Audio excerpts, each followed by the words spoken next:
Hi everyone. So we can start. Hello for all of those that don't know me yet. I'm Caroline. I'm French. I have this very strong accent, but maybe you will get to love it. So just to introduce myself in a few words, I used to be a tech entrepreneur. I started my first company 3 years ago. I was in the tech industry, and like a lot of people in the tech industry, or B2B especially, I was struggling so much to sell. I was struggling so much because I was a team of one, and even if I had a strong background in marketing and sales, everyone was like just shutting the door at me when I started, and it wasn't in fact of my product, it wasn't in fact because of my product, it was really because of my sales technique, and also because you will see that today I had the tendency that we all have to do like exactly what the others are doing at the same moment. So I wasn't really original because I didn't really dare to be myself. I didn't really dare to dare. So when I first started, I was struggling with my sales, and I decided just to go with the flow and to start a lot of different things. And what I can really relate after 3 years of experience in this area is like the more crazy you get, the more results you have. And it's really surprising and sometimes paradoxal because we all want to do the same thing. We are all going to our competitors' LinkedIn page or website, and we try to imitate. And that's exactly what we have to stop doing starting right now. In this presentation, I will give you some advice to show your true colors, because right now, what I'm doing in my life, I really found my purpose. My purpose from the beginning was to help people to sell. And I really have the conviction right now that to sell, you have to be a key opinion leader. That's the new face of the seller, key opinion leader. Because people are really seeking for recommendation and advice and also human connection. So I will teach you today how to be yourself, but the crazy yourself. The first stuff is like we always want to please everyone. We always want to be for everybody, and especially when we start as a young salesperson or as a young entrepreneur, we would never want to say no to any customer. So we do exactly the worst stuff we can do. We try to fit everyone's need, and in fact, we really don't please anyone. That's the paradox of choice. And I will share with you a quick story, because study shows that really the most choice you have, the less conversion you will get. And if we take 2 tables and we put a lot of stuff on these first tables, there is like 100 stuff to buy. And on this one, there is just a few pieces. What will be the reaction of people? They run to the first table. They spend time on the first table. They are happy at the beginning. And then, because we are human, and plus for some of us we are French, the anxiety comes. We feel anxious. That's so many choices. And what if we do the wrong choice? So at the end, because of the anxiety, the first table doesn't register that much of sales. But the second one does. So there is a lot of traffic on the first table because there is a lot of stuff to consider, but they don't do sales. The second one, there is just a few items, there is a lot of sales. And I think you will see that just after this presentation, you may go to the cocktail. And just a quick verification we can do by ourselves is the way we behave ourselves at a buffet. So we go to this buffet, and most of the time, it's way more tempting to check those very last pieces instead of the place that just got out from the kitchen and like, or worst, the one that's here like for a very long time and there is still plenty of it. That's because we're really attracted by scarcity. And that's something we really need to bring to our business. So you need to be personal, but you don't need to be like for everyone. And you don't have to be available right now, immediately. So that's why you see a lot of those messages on website, landing page, cold email, outreach. That's because the desire increases when there is just a few pieces available. And the worst scenario, imagine we are back at the buffet and there is those very last pieces on a plate. The worst scenario ever, and for some of us we can relate, it's like you notice people around you are staring at those very last pieces. So what's happened now? The desire increase. That's what we want to do with our sales. The second thing, that's what we want to do also, simplified choices. You remember your first date? You go on a date with someone and you can't stop talking. And worst, you can't stop talking about yourself. Your need, like your last anecdotes, like you're sharing everything, like there is no order, there is no logic. That's most of the time what we do. And what happened? We never see this date again. That's the same with our landing page. You can't convert if you're asking the customer to do the work. And that's a lot of work, like to check, like to make sure it's the right decision. So we freak out, we have anxiety, we churn. If we do the onboarding correctly, and we just like make the guidance through one single option, it works. It's clear. So my 3 golden rules for you today. First, and it works in life in general, actually. First, don't be too available, too quick, too soon. Don't have too much to sell. And the third one, for me, that's my favorite. Don't be for anybody, even if it scares you. Because the worst thing we can do to attract real love for our product is really like to try to please everyone. Build a community, not a pipe. It's like bringing people together around your core, what you really are, your values, what you really think. And sometimes, like, people will hate you for that, of course. But that's part of the game. My advice for you today, to start a community, because that's really like an hard question to solve. Every time people are like, oh, it's very hard to start from scratch. And actually, it can be scary to try to reach out to new people from zero, because you have no authority, no social proof. So this part is very hard, actually. This very simple tool, like a white sheet of paper, on which you draw these columns. You are not registering, you are writing down all the name of people, media, influencer, key opinion leaders around your area of interest. And after, you're searching for your keywords, all related keywords. You go to SEMrush or whatever, Href. You go to the software and you find like 100 keywords.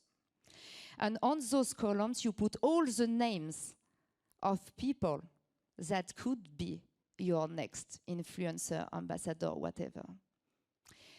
By doing this mapping, you will see how powerful it is, in fact, and you will see, like, by a very simple automation, you reach to 100 of person. Next month, you have 5 new partners, and after, like, it's a compound interest, like the compound effect. It goes on and on. So the Dream 100, it was theorized by Chet Holmes, and it has been very much reshared by Russell Brunson, so you may have heard about it before.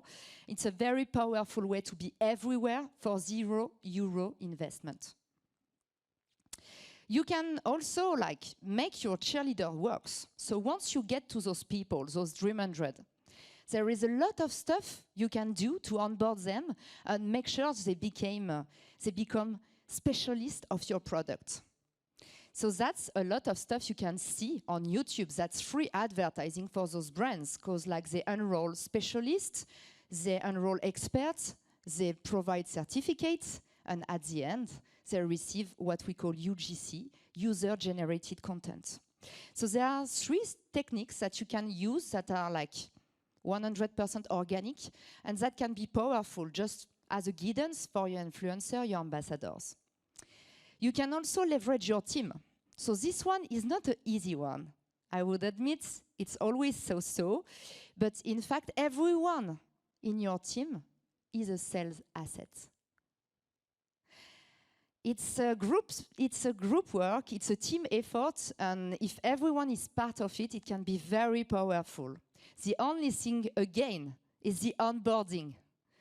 Don't say to your team, hey, would you mind sharing this very boring LinkedIn post made by our page, the company page? The worst idea on LinkedIn is to reshare a company page post. If you do that, you have to come to me at the end of the session. I will give you a real advice. So the thing is, like, you have to onboard your team. And for that, those very simple rules of copywriting can really help them also to be like better in their communication every day. So don't ask for permission. Bullet point. Like, I see a lot of LinkedIn posts. They are like, you know, la pierre de Rosette, Rosetta Stone. It's like you don't put space. There is too many ideas on the same time. You use we instead of I, and the I is very powerful in copywriting. If you have a LinkedIn post or like whatever, a social media post that didn't work very well, extract the idea, find a story, and start by I. You will see the difference immediately. So you can also leverage those contents from your team. Direct post, of course, but also advertising. And I really wanted to show you this message, and I'm so sorry if you can't read it, but this guy is like, by the way, this post is the only ad I've engaged within the past 2 months. People engage with ads. It's just they don't want ads to look like stupid, like bullshit visual board. They want real people explaining real life and sharing insights.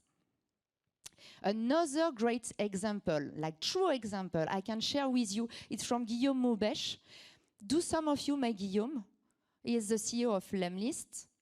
No, he's like honestly the best example you can find on CEO branding. That means like a CEO who is really taking care of the message of his company. Every day he shares on social media about his expertise, about his competencies, about the team, about his culture. And that's very strong. That's something very strong I catch yesterday on his stories.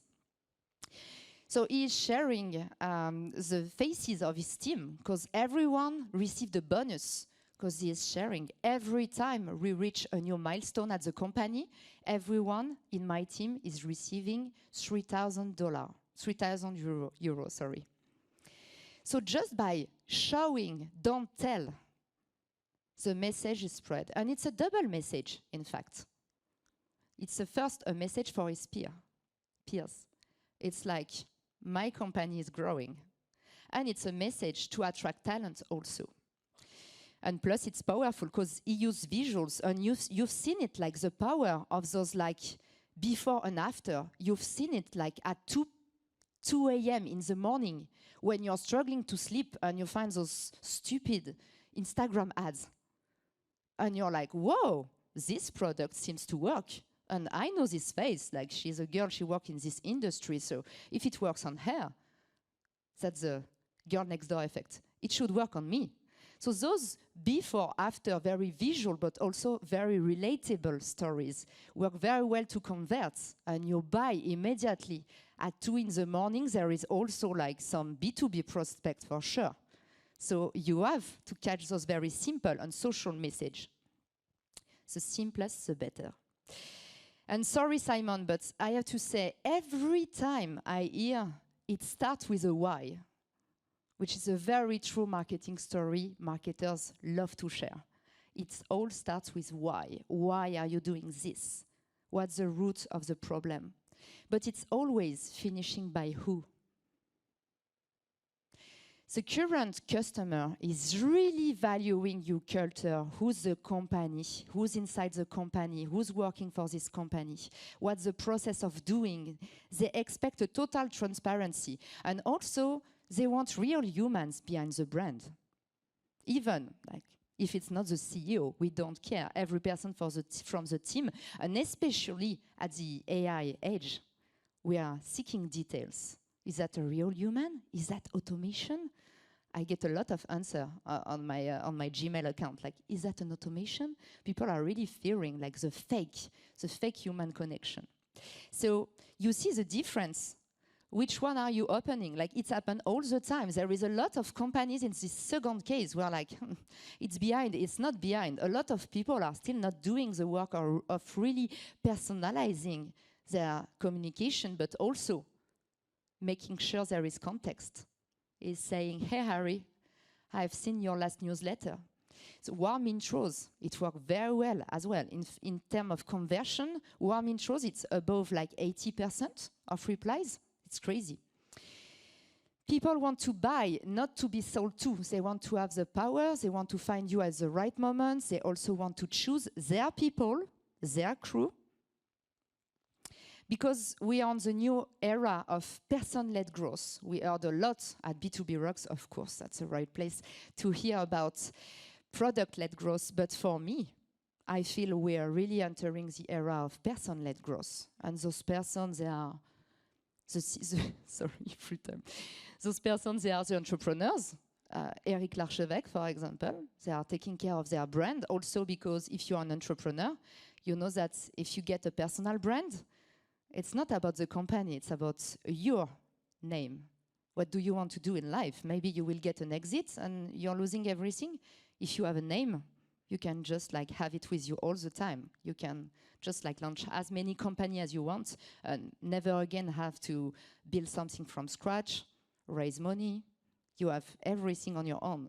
So it's powerful for entrepreneur, for CEO. It's powerful for user also that will see other user using it through user-generated content. And I have to translate the last one because my boyfriend yesterday was like, EGC, what's this? It's employee-generated content. We know it also as employee advocacy. And that's all those employees that are spreading the word about, I'm working in this fabulous company, so it's great for hiring, but it's great for selling also, because they produce a lot of content. And the last one, and this will arrive very strongly in B2B this year, and I see it, because like 3 years ago, I wasn't working with that many brands. I started with all the social media networks, LinkedIn, Adobe, HubSpot, but this year, I start to have all the competitors. So they've seen the campaign and they arrive, they are like, okay, conversion rates are really interesting. I want to stop doing boring ads. So influence marketing will get very strong in the next year. And we see it at the agency. We just opened the advertising branch firm because we have so many requests from brands, so the market is really opening. To finish with, I will say future of sales is personal. It's not comfortable. It's personal. So it's hard to do. It's a bit crazy, but you have to try. And never forget, it's not about selling, it's about serving. Thank you very much for your attention.